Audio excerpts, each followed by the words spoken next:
नमस्कार साथियों मैं हरकेश मीणा। आज साथियों मैं चर्चा करूंगा कि रेट लेवल 1 के अंदर जो यथास्थिति आदेश लगा है 30 नवंबर 2023 को, उसके जजमेंट में क्या लिखा हुआ है, यथास्थिति क्यों लगी है, गणेश राम मीणा जी ने किस तथ्य के आधार पर यथास्थिति आदेश लगाई है। साथियों, आपने कई जगह इसके बारे में जानकारी सुनी होगी, लेकिन आप खुद जजमेंट नहीं पढ़े।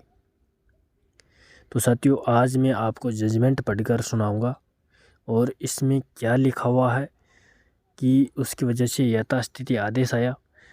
साथियों, मैं इस पर वीडियो इसलिए बना रहा हूं क्योंकि कई विद्यार्थियों की कॉल और मैसेज आते हैं। वह ऐसे बोलते हैं कि सर पर्सन चेंज होगा या नहीं होगा, यथास्थिति आदेश कब हटेगी, जिनकी नियुक्ति प्रक्रिया रुकी हुई है उनकी ज्वाइनिंग कब होगी। तो इस वजह से साथियों, मैं आप सभी साथियों को इसको ढंग से समझाने के लिए 30 नवंबर का, जिस दिन यथास्थिति आदेश लगी थी, उस दिन का मैं जजमेंट और ऑर्डर आपको पढ़कर सुनाऊंगा साथियों कि क्या वजह है यथास्थिति आदेश लगी और क्या पर्सन चेंज होंगे या नहीं होंगे और फैसला किसके पक्ष में जाने वाला है, क्या होने वाला है साथियों, उस पर मैं चर्चा करूंगा।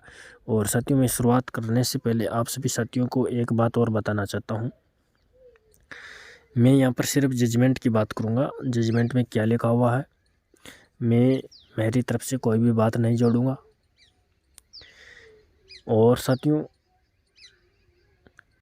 इस जजमेंट को आपको पढ़कर बताऊंगा साथियों। तो बिल्कुल क्या फैसला होने वाला है इस जजमेंट में, गणेश राम मीणा ने क्या क्या पॉइंट लिखे हैं इस जजमेंट के अंदर 30 नवंबर की सुनवाई के अंदर, तो बिल्कुल साथियों उस पर मैं चर्चा करता हूं। ये जजमेंट की ऑर्डर की फाइल है साथियों।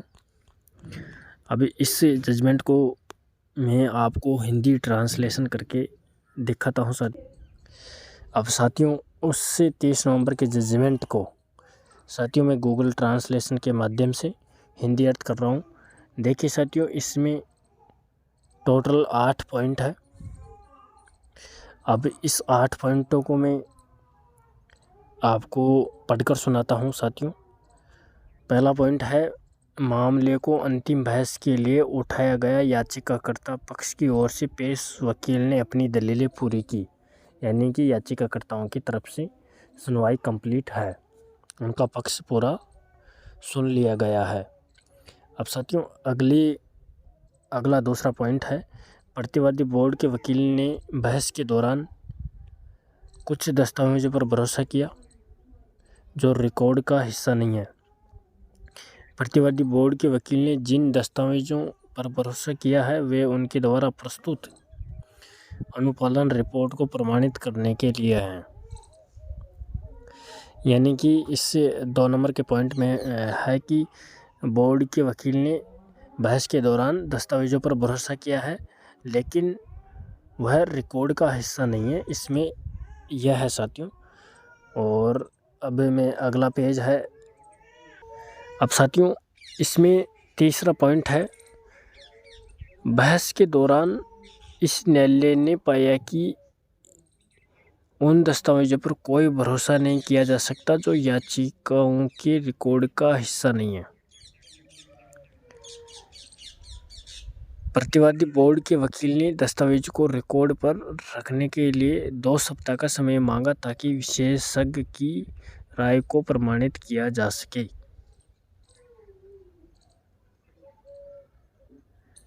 तो साथियों,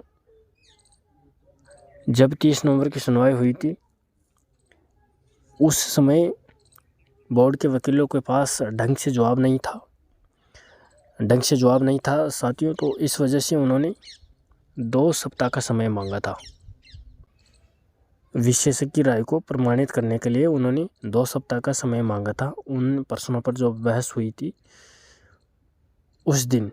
अब साथियों, चौथा पॉइंट है, याचिकाकर्ताओं की ओर से दलीलें सुनने के बाद इस न्यायालय ने प्रथम दृष्टि पाया कि विशेषज्ञों की राय में विसंगतियां हैं। अब जो बार बार मुझे ये कमेंट करते हैं ना कि सर आप तो याचिकाकर्ता हो इसलिए बार बार वीडियो बना रहे हो, सर आप तो याचिकाकर्ताओं के पक्ष ले रहे हैं। साथियों, मैं किसी का पक्ष नहीं लूँगा और मैं स्पष्ट कह रहा हूँ, मैं कोई याचिकाकर्ता नहीं हूँ। मेरी बात पर विश्वास करिए साथियों, मैं कोई याचिकाकर्ता नहीं हूँ। लेकिन साथियों, जब कोर्ट के जजमेंट में क्या लिखा हुआ है उन पर तो आप सभी को भी विश्वास करना पड़ेगा साथियों। जजमेंट पे साफ साफ स्पष्ट लिखा हुआ है साथियों। मैं जजमेंट की कॉपी मैं टेलीग्राम चैनल पर भी डाल दूंगा, वहाँ से डाउनलोड कर लेना। और आप सभी साथियों ने पढ़ भी लिया होगा 30 नवंबर के जो जजमेंट यथास्थिति आदेश लगा था किस तथ्य पर लगा है साथियों, उसको आप पढ़ भी लिए होंगे। और साथियों देखिए, साफ साफ 4 नंबर के पॉइंट में स्पष्ट लिखा हुआ है, याचिकाकर्ताओं की ओर से दलीलें सुनने के बाद इस न्यायालय ने प्रथम दृष्टया पाया कि विशेषज्ञों की राय में विसंगतियां हैं। और साथियों आगे लिखा हुआ है, हालांकि यह न्यायालय एक विशेषज्ञ निकाय नहीं है, तथापि बहस के दौरान इस न्यायालय को प्रथम दृष्टया लगता है कि उत्तरों के संबंध में विशेषज्ञ समिति के निष्कर्ष में कुछ विसंगतियां हैं जिन्हें उन्होंने सही बताया है। वह 2-3 सवाल कानून से जुड़े हैं जिनके संबंध में कोर्ट भी अपनी राय दे सकता है। यानी कि 4 नंबर के पॉइंट में गणेश राम मीना जी ने सुनकर यह समझा है कि जो विशेषज्ञ इस प्रश्नों के उत्तर मान्य हैं साथियों, उसमें गणेश राम मीना जी ने यह माना है कि जो विशेषज्ञों ने उत्तर माने हैं उसमें कुछ त्रुटियां हैं, कुछ विसंगतियां हैं। बहस के दौरान उन्होंने प्रथम दृष्टि से ये माना है, प्रथम दृष्टि से, कि इस प्रश्नों में त्रुटियां हैं जो उत्तर मान्य हैं उसमें। और साथियों ऐसे 2-3 सवाल हैं जिसमें वह कानून से जुड़े हुए हैं, वो 2-3 सवाल उसमें कोर्ट भी अपनी राय दे सकता है। उन्होंने चौथे पॉइंट में यह बताया है। और साथियों 5वां पॉइंट है, प्रतिवादी बोर्ड के वकील ने कहा कि उन्होंने नियुक्ति के लिए चयनित उम्मीदवारों की सिफारिश पहले ही नियुक्ति आदेश जारी करने के लिए राज्य सरकार को भेज दिया है। यानी बोर्ड के वकील ने कहा है कि नियुक्ति आदेश जारी करवाने के लिए सरकार को भेज दिया है और ज्वाइनिंग भी मिल चुकी है और कई विद्यार्थियों को नहीं भी मिली। उन्होंने यह बताया है कि सरकार के पास हम नियुक्तियों के लिए भेज दिए हैं।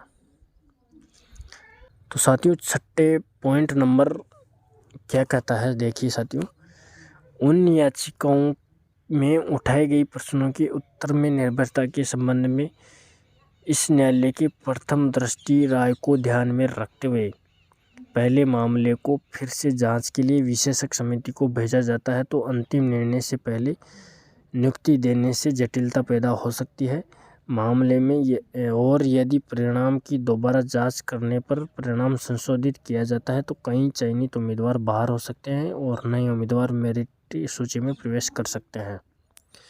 तो साथियों इसमें लिखा है कि प्रथम दृष्टि को ध्यान में रखते हुए, अब प्रथम दृष्टि क्या है? प्रथम दृष्टि अभी आई थी ना 4 नंबर पॉइंट में, कि प्रथम दृष्टि में लगता है कि उत्तरों के संबंध में विशेषज्ञ समिति के निष्कर्ष में कुछ विसंगतियां हैं। यानी जो उत्तर मान्य हैं उनमें प्रथम दृष्टि से न्यायालय को यह लगता है कि इन उत्तरों में कुछ विसंगतियां हैं। तो प्रथम दृष्टि को ध्यान में रखते हुए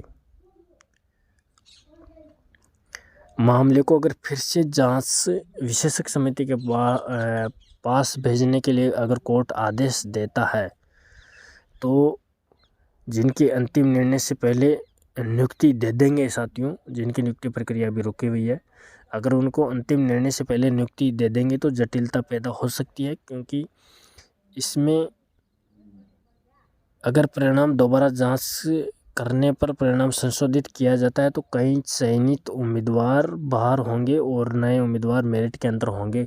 तो साथियों, अगर सीटें नहीं बचेगी तो फिर ज्वाइनिंग कहाँ पर देंगे? तो इस वजह से नियुक्तियों पर यथास्थिति आदेश लगाया था साथियों 30 नवंबर को। बिल्कुल आप देख सकते हैं, स्पष्ट लिखा हुआ है। और साथियों, इसके बाद में 7वां और 8वां पॉइंट क्या कहता है? सभी प्रकार के जटिलताओं से बचने के लिए यह न्यायालय यह आदेश देना उचित समझता है कि उत्तरदाताओं को शिक्षक ग्रेड 3 लेवल प्रथम पद नियुक्ति की प्रक्रिया के संबंध में यथास्थिति बनाए रखनी होगी। विज्ञापन दिनांक 14/12/2022 के अनुसरण में इन मामले को 21/12/2023 को सूचीबद्ध करें। यानी अगली डेट फिर 21 दिसंबर को मिली थी, लेकिन जिस दिन बेंच चेंज हो गई, गणेश राम मीना जी के लगी नहीं थी और उस दिन भी नंबर नहीं आ पाया था। अगली डेट मिली थी फिर 8 जनवरी। तो साथियों, अब इसमें स्पष्ट लिखा हुआ है, यथास्थिति आदेश बनाए रखने के लिए बोला है। तो साथियों, गणेश राम मीना जी ने यह माना है कि 2 से 3 प्रश्नों में कुछ विसंगतियां हैं, लेकिन अभी बोर्ड की तरफ से साथियों कंप्लीट बहस नहीं हुई है, सिर्फ याचिकाकर्ताओं की तरफ से बहस कंप्लीट हुई है। अब बोर्ड की तरफ से 30 नवंबर को साथियों 2 सप्ताह का समय मांगा था कि हम विशेषज्ञों की जो कमेटी की जो राय है उसको हम आपके सामने प्रस्तुत कर देंगे। तो उन्होंने इसके अंदर 2 सप्ताह का समय मांगा है इस जजमेंट के अंदर। तो अभी बोर्ड की तरफ से फाइनल सुनवाई नहीं हुई है। याचिकाकर्ताओं की तरफ से तो कंप्लीट सुनवाई हो गई है, लेकिन बोर्ड की तरफ से फाइनल सुनवाई नहीं हुई है। तो साथियों, जो न्यायालय ने 2 से 3 प्रश्नों में विसंगतियां मानी है, अगर उन पर ढंग से रिप्लाई पेश कर देगा बोर्ड तो बिल्कुल चेंज होने की संभावना नहीं है। और अगर फिर भी कुछ विसंगतियां मिलती है तो कुछ भी हो सकता है, अगर विसंगतियां मिलती है तो। लेकिन साथियों, संभावना नहीं है कि पर्सन चेंज होगा।